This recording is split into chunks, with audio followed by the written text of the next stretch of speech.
በዓለም ዙሪያ የብዙዎችን ትኩረት ስላገኘው ስለ ጊሽጣ በዝርዝር እንመለከታለን። የፍራፍሬ ለሰውነታችን የሚሰጠው ጥቅም ከቁስል ማዳን እስከ ካንሰር መከላከያነት ድረስ ይዘልቃል። እመቤት ነዳ እባላለሁ፣ የስነ ምግብ ባለሙያ ነኝ።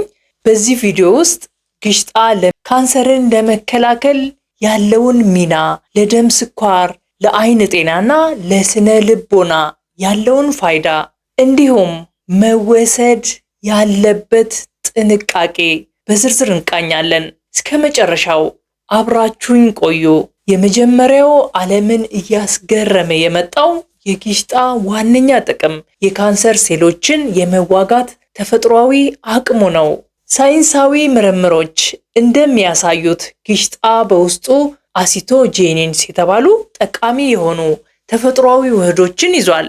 እነዚህ ውህዶች በሰውነታችን ውስጥ እንዴት እንደሚሰሩ እያንዳንዱን እንመለከታለን። አሲቶጄኒንስ ጤናማ የሰውነታችን ሴሎች ላይ ጉዳት ሳይደርስ የካንሰር ሴሎችን ብቻ ለይቶ የማጥቃት አስገራሚ ባህሪ አለው። እነዚህ ውህዶች የካንሰር ሴሎች እንዲራቡ የሚረዳቸውን የኃይል ምንጭ በማቋረጥ ሴሎቹ በራሳቸው ጊዜ እንዲሞቱ ወይም አፖፕቶሲስ የሚባለው ሂደት እንዲከናወን ያፋጥናሉ።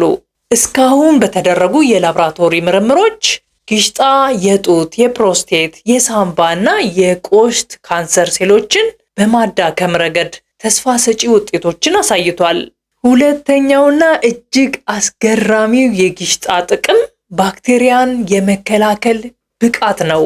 ጊሽጣ ለዘመናት በባህላዊ ሕክምና ውስጥ እንደ ተፈጥሯዊ መድኃኒት ሲያገለግል የቆየ ነው።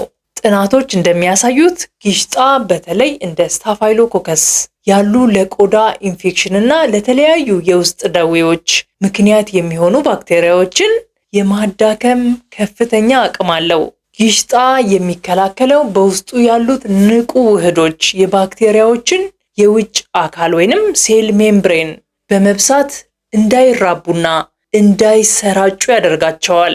ይህ ደግሞ ሰውነታችን ለኢንፌክሽን ተጋላጭ እንዳይሆን ይረዳዋል።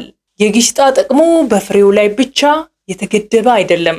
የጊሽጣ ቅጠልም ልክ እንደ ፍሬው ሁሉ ኃይለኛ የባክቴሪያ መከላከያ ውህዶችን ይዟል። ሶስተኛውና ለብዙዎቻችሁ እጅግ ጠቃሚ ሊሆን የሚችለው ነጥብ የደም ስኳርን የማመጣጠን ብቃቱ ነው። ጊሽጣ ለስኳር ታካሚዎችና የደም ስኳራቸውን ለመቆጣጠር የሚፈልጉ ሰዎች ተፈጥሮ የሰጣቸው ድንቅ ስጦታ ነው። ጊሽጣ በውስጡ የያዛቸው ልዩ ኬሚካሎች ቆሽት ኢንሱሊን እንዲያመነጭ ግፊት ያደርጋሉ።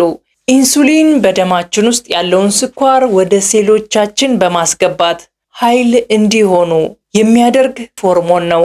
በጊሽጣ ውስጥ ያለው ከፍተኛ ፋይበር መጠን ምግብ ከተመገብን በኋላ ስኳር በፍጥነት ወደ ደም ውስጥ እንዳይገባ ተከላካይ ሆኖ ያገለግላል። ይህም ድንገተኛ የስኳር መጨመርን በመከላከል ቀኑን ሙሉ የደም ስኳር መጠን የተስተካከለ እንዲሆን ይረዳል። የኢንሱሊን መቋቋምን ለመከላከልም ይጠቅማል። አዳዲስ ጥናቶች እንደሚያሳዩት ጊሽጣን አዘውትሮ መመገብ ሴሎቻችን ለኢንሱሊን ያላቸውን ምላሽ በማሻሻል ሰውነታችን ስኳርን በአግባቡ እንዲጠቀም ያደርጋል። አራተኛውና ብዙ ጊዜ ትኩረት የማይሰጠው የጊሽጣ ጥቅም ለአይናችን ጤና ያለው ፋይዳ ነው። አይናችን ለተለያዩ አደጋዎች ተጋላጭ የሆነ የሰውነታችን ክፍል ነው። ጊሽጣ ለአይናችን የሚሰጠውን ጥቅም በሶስት ዋና ዋና ነጥቦች ማየት እንችላለን። እንደ ተፈጥሯዊ የአይን መነጽር በመሆን ያገለግላል። ጊሽጣ በውስጡ እንደ ቤታ ካሮቲን እና ቫይታሚን ሲ የመሳሰሉ ኃይለኛ አንቲኦክሲዳንቶችን ይዟል። እነዚህ ንጥረ ነገሮች አይናችን ከፀሐይ በሚመጣው አልትራቫዮሌት ጨረር እንዳይጎዳ ይከላከላሉ።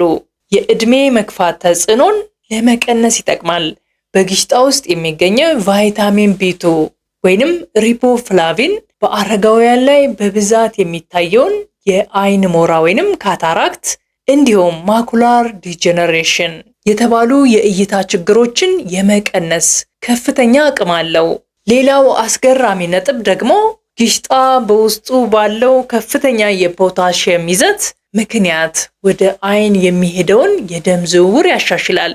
ይህም የአይን ጡንቻዎች በቂ ንጥረ ነገር እንዲያገኙ በማድረግ እይታችን ይበልጥ ጥራት ያለው እንዲሆን ያደርገዋል። ብዙዎቻችን የበላሁት አልፈጭ አለኝ ወይም ጨጓራዬን አቃጠለኝ እንላለን። ጊሽጣ ለእነዚህ ችግሮች ተፈጥሯዊ መፍትሄዎችን ይዟል። በውስጡ እንደ ታኒንና አልካሎይድ ያሉ ባዮ አክቲቭ ውህዶችን ይዟል።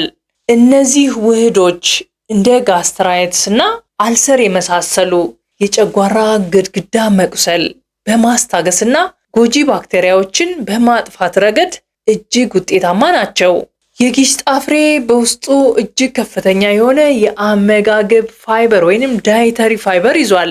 ፋይበር ደግሞ የአንጀታችንን እንቅስቃሴ በማስተካከል የሆድ ድርቀትን ወይንም ኮንስቲፔሽን ተብሎ የሚጠራውን ይከላከላል። እንዲሁም ሰውነታችን ቆሻሻዎችን በቀላሉ እንዲያስወግድ ይረዳል። ስድስተኛውና ምናልባትም ብዙዎቻችሁን ሊያስገርም የሚችለው ጊሽጣ በውስጡ ሴሮቶኒን የተባለውን በሳይንሱ የደስታ ሆርሞን ተብሎ የሚጠራውን ንጥረ ነገር የሚያነቃቁ ውህዶች አሉት። ይህም ድብርትን ለመቀነስ፣ ጭንቀትን ለማርገብና አእምሯችን ዘና እንዲል በማድረግ የተረጋጋ ስሜት እንዲኖረን ይረዳል።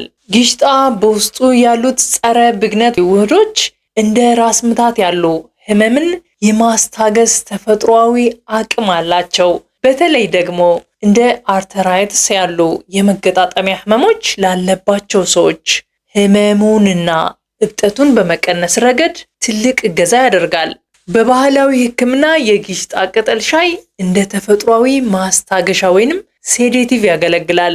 ይህም እንቅልፍ እምቢ ላላቸውና በአእምሮ ውጥረት ለሚሰቃዩ ሰዎች ፍቱን መፍትሄ ነው። ሰባተኛውና ለሁላችንም ወሳኝ የሆነው ነጥብ የሰውነታችንን በሽታ የመከላከል አቅም የመገንባት ብቃቱ ነው። ጊሽጣ እጅግ ከፍተኛ የሆነ የቫይታሚን ሲ ክምችት አለው። ቫይታሚን ሲ ደግሞ ነጭ የደም ሴሎች እንዲመረቱና ይበልጥ እንዲጠነክሩ ያደርጋል። እነዚህ ሴሎች በሰውነታችን ውስጥ የሚገቡ ቫይረሶችንና ባክቴሪያዎችን ፈልገው የሚያጠፉ የሰውነታችን ታማኝ ወታደሮች ናቸው። ሴሎቻችን በብክለትና በባክቴሪያ እንዳይጎዱ ይከላከላሉ። ከበሽታ በፍጥነት ለማገገምም ይጠቅማል። ጉንፋን ወይም ሌሎች ወቅታዊ የቫይረስ በሽታዎች ሲያጠቁን ጊሽጣን መውሰድ የሰውነትን በሽታ የመቋቋም አቅም ስለሚጨምር በሽታው ቶሎ እንዲለቀንና በፍጥነት እንድናገግም ይረዳናል። ጊሽጣ እነዚህ ሁሉ ጠቀሜታዎች ካሉት እንዴት እንጠቀም የሚለውን እንመልከት። ፍሬውን መጠቀም ለሚፈልግ በደንብ የበሰለውን ፍሬ ልጦ ፍሬውን አውጥቶ መመገብ ይቻላል።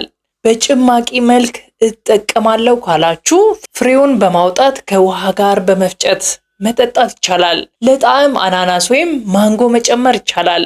በሻይ መልክ ከፈለጋችሁ ቅጠሉን በፈላ ውሃ ውስጥ ለጥቂት ደቂቃዎች በማቆየት እንደ ሻይ መጠጣት።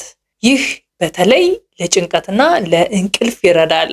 ምንም እንኳን ጊሽጣ ብዙ ጥቅም ቢኖረውም የሚከተሉትን ጥንቃቄዎች ማድረግ ያስፈልጋል። አለማብዛት። በቀን ከግማሽ እስከ 1 ሲኒ ከ120 እስከ 240 ሚሊ ሊትር ጭማቂ መጠቀም ይቻላል። ሻዩን ደግሞ በቀን 1 ሲኒ ብቻ በቂ ነው። በሳምንት ውስጥ ከ3 እስከ 4 ቀናት ብቻ ቢወሰድ ይመከራል። ከመጠን በላይ መውሰድ ለነርቭ ጉዳት ሊያጋልጥ ይችላል። ከመድኃኒቶች ጋር ያለውን መስተጋብር ስንመለከት ለደም ግፊት፣ ለእንቅልፍ ማጣት መድኃኒት የሚወስዱ ሰዎች ባይጠቀሙ ይመከራል። እንዲሁም አንዳንድ ሰዎች ላይ የማሳከክ ወይም የመተንፈስ ችግር ሊያስከትል ስለሚችል ጥንቃቄ ያስፈልጋል። ተመልካቾቻችን ጊሽጣ፣ ጋውዝ በተለያየ የሀገራችን ክፍል የተለያየ ስም አለው። ተፈጥሮ የሰጠችን ትልቅ ስጦታ ነው። ነገር ግን እንደ ማንኛውም በመጠንና በእውቀት መጠቀም ለጤናችን ወሳኝ ነው። ይህ ቪዲዮ ጠቃሚ ሆኖ ካገኛችሁት ላይክ ማድረጋችሁን አትርሱ። ለሌሎችም እንዲደርስ ሼር አድርጉት። በቀጣይ ቪዲዮ እስክንገናኝ ጤናማ ሆናችሁ ቆዩን።